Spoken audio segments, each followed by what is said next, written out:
Hello Eternum and welcome to KOTT News, Eternum's #1 source for news, and this is the War Report. No change in the dynamic of Eternum last night as all 4 great houses hold out and retain control of their respective regions.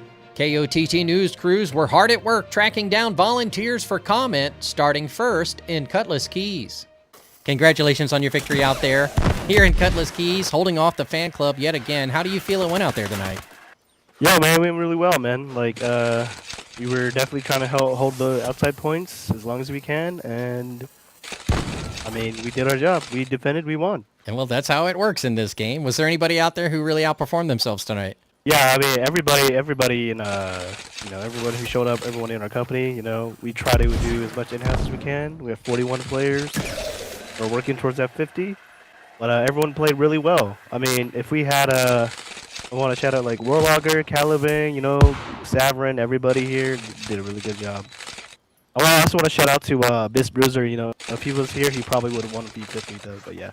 Well, you continue to hold the hamlet for yet another day. Are there any intentions to try to connect the secondary oil reserves with the primary oil reserves anytime soon?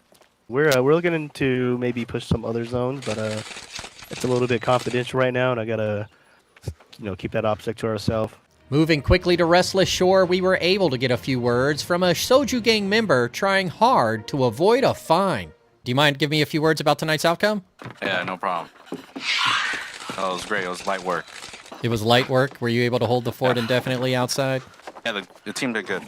The teams were good. Yeah, all the groups were good. Just here so I won't get fined. Onward to Everfall, KOTT News caught up with one of the champs to get their reactions from the fight. Do you have a second to go over what happened tonight in the outcome? Yeah, sure. I think that it was a fun war.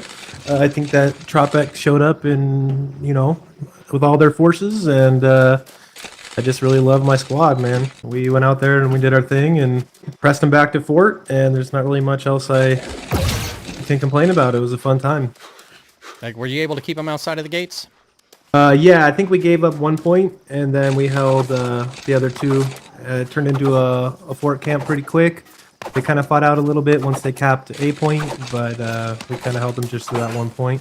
Well, good work out there. Was there anybody in particular whom you might want to highlight tonight? I would say the biggest one is Akina. He's a great shot caller. I love listening to his calls. Then the rest of the boys in the kill squad, all the bows, they were on point. They weren't missing any shots, melting people. So, that's A-Trax. He's out there balling out, and Anthine balling out.